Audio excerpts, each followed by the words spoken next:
Hello everyone, मैं हूं हीना और आप देख रहे हैं लीगल परसेप्शन। आज की इस वीडियो में हम पृथक्करण के सिद्धांत डॉक्ट्रिन ऑफ सीवरेबिलिटी के बारे में जानेंगे। वैसे तो इस सिद्धांत की चर्चा मैंने अपने आर्टिकल 13 में जो अलग से एक सेपरेट वीडियो बनाया हुआ है उसमें भी की थी, लेकिन क्योंकि ये जो सिद्धांत है, ये जो डॉक्ट्रिन है, ये एग्ज़ाम के लिहाज से मोस्ट इम्पॉर्टेंट है, इसलिए मैंने सोचा कि इस पर एक अलग से सेपरेट वीडियो बनाना चाहिए। और आज की इस वीडियो में मैं इसी सिद्धांत को पूरा केस लॉ के साथ डिस्कस करने वाली हूँ। साथ ही इसका एक एक्सेप्शन भी है, वो भी हम जानेंगे और उससे रिलेटेड जो केस लॉ है वो भी जानेंगे।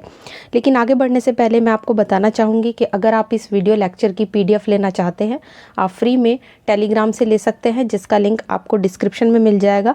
तो चलिए सबसे पहले इस सिद्धांत का अर्थ जान लेते हैं कि इसका मतलब क्या है, पृथक्करण के सिद्धांत का मतलब क्या है, और साथ ही इससे रिलेटेड जो केस लॉज हैं वो भी हम जानेंगे। तो देखिए, सबसे पहले अगर हम इसके अर्थ की बात करें तो पृथक्करण का सिद्धांत जो है वो आर्टिकल 13 से संबंधित है। संविधान में जो अनुच्छेद 13 दिया गया है उसी से निकल कर आया है ये सिद्धांत। देखिए, इसका मतलब है कि जब किसी अधिनियम का कोई भाग असंवैधानिक होता है यानी अनकॉन्स्टिट्यूशनल होता है, तब प्रश्न ये उठता है कि क्या उस पूरे अधिनियम को ही हम वॉइड डिक्लेयर कर दें, यानी उसको पूरे को ही शून्य घोषित कर दिया जाए, या केवल उसके अवैध भाग को ही शून्य घोषित किया जाएगा, यानी कि जो भाग उसका इलीगल है केवल उसको उस अधिनियम से, उस एक्ट से अलग किया जाए, या हम उस पूरे एक्ट को ही वॉइड डिक्लेयर करें जो कि संविधान के उपबंधों से असंगत है या उनके विरोध में है। तो ऐसे मामले से निपटने के लिए सुप्रीम कोर्ट ने इस सिद्धांत को प्रतिपादित किया था। ये जो पृथक्करण का सिद्धांत है ये ऐसे मामलों में ही देखा जाता है या अपनाया जाता है। इस सिद्धांत के अनुसार अगर किसी अधिनियम का अवैध भाग उसके शेष भाग से बिना विधानमंडल के आशय, यानी किस आशय से विधानमंडल ने उस अधिनियम को बनाया था, या उसके मूल उद्देश्य को समाप्त किए बिना अलग किया जा सकता है, तो केवल मूल अधिकारों से जो असंगत वाला भाग है हम उसे ही अवैध घोषित करेंगे, ना कि पूरे अधिनियम को।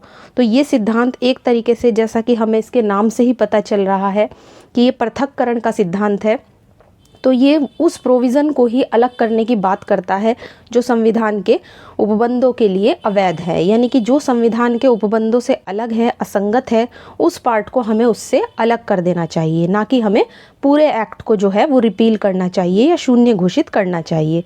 तो बेसिकली इस अधिनियम का, किसी भी अधिनियम के सार को जानने के लिए तो हम यही देखेंगे कि ये जो अब सिद्धांत है बहुत ही, मतलब अगर मैं इसकी सिंपल वर्ड्स में बात करूं तो ये उस किसी भी अधिनियम से उस अवैध भाग को अलग करने की, उसे वॉइड डिक्लेयर करने की बात करता है जो मूल अधिकारों से या संविधान के उपबंधों के विरोध में हो।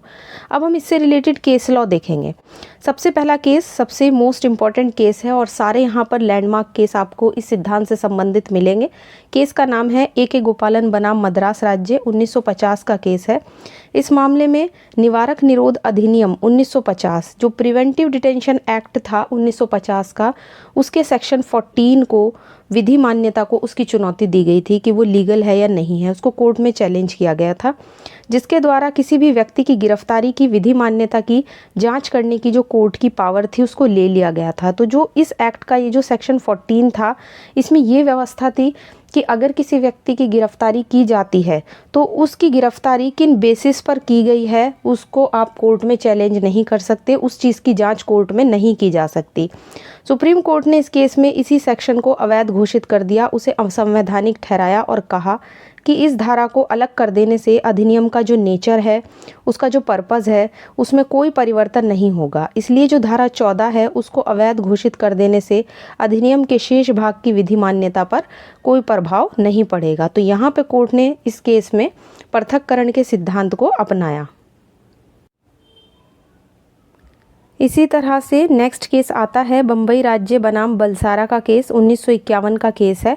इस मामले में बम्बई प्रांत मद्य निषेध अधिनियम 1949 के कुछ उपबंधों को, कुछ प्रोविजंस को कोर्ट ने अनकॉन्स्टिट्यूशनल डिक्लेयर कर दिया था।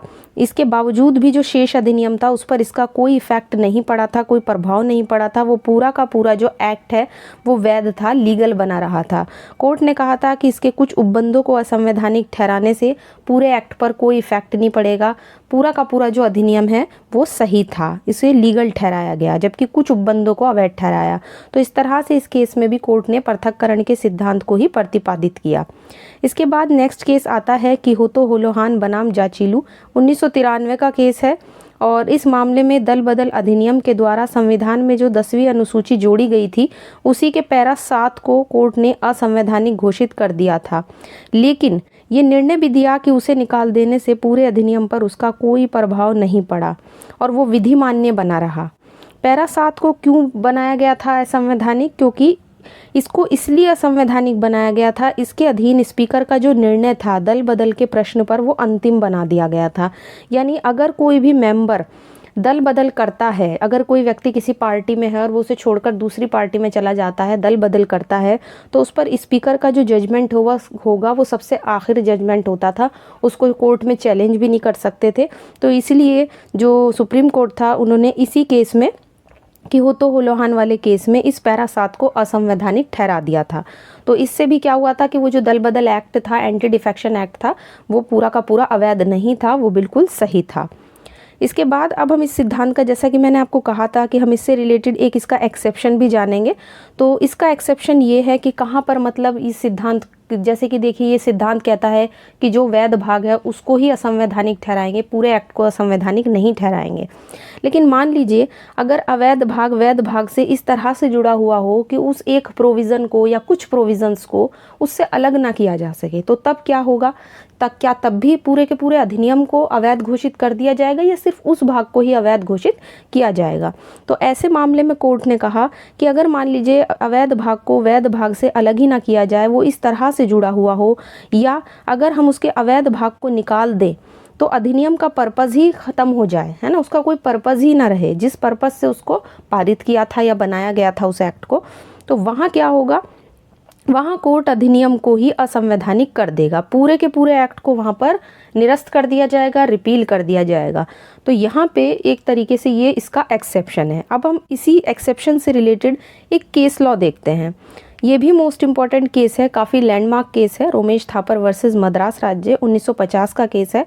और इस मामले में सुप्रीम कोर्ट ने कहा कि जहां विधि का आशय मूल अधिकारों पर निर्बंधन लगाने का अधिकार देना है, वहां ऐसी व्यापक भाषा में है जो संविधान के द्वारा विहित सीमाओं के अंदर और बाहर दोनों तरह के निर्बंधनों में आती है और उन दोनों को अलग करना देखिए संभव ना हो, तो वहाँ पूरे अधिनियम को ही वैध घोषित कर दिया जाएगा। यानी सॉरी, यहाँ पे वैध नहीं है, यहाँ पे अवैध है।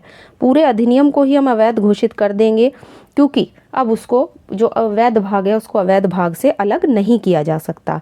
तो आशा करती हूँ कि ये सिद्धांत आपको क्लियर हो गया होगा। वैसे मैंने आर्टिकल 13 पे जब अपना अलग सेपरेट वीडियो बनाया था तो उसमें ही मैंने इस सिद्धांत को डिस्कस किया था, उसमें केस लॉज भी थे, बट यहाँ पे मैंने अलग से इस सिद्धांत को डिस्कस करना इसलिए ज़रूरी समझा क्योंकि एग्ज़ाम के लिहाज से ये काफ़ी इंपॉर्टेंट है। बहुत बार एग्ज़ाम में पूछा जाता है और कभी कभी शॉर्ट नोट की तरह से भी हमें लिखना होता है, और साथ ही इससे रिलेटेड जो केस लॉ है, जो भी इसका एक्सेप्शन था वो मैंने आपको यहाँ पर बताया है। और आशा करती हूँ वीडियो आपको पसंद आया होगा। और जैसे मैंने स्टार्टिंग में बता दिया था कि अगर आप इस वीडियो लेक्चर की PDF लेना चाहते हैं, आप फ्री में टेलीग्राम से ले सकते हैं, जिसका लिंक आपको डिस्क्रिप्शन में मिल जाएगा। वीडियो अगर पसंद आया है तो वीडियो को लाइक कीजिए, ज़्यादा से ज़्यादा शेयर कीजिए और चैनल को सब्सक्राइब करना मत भूलिए।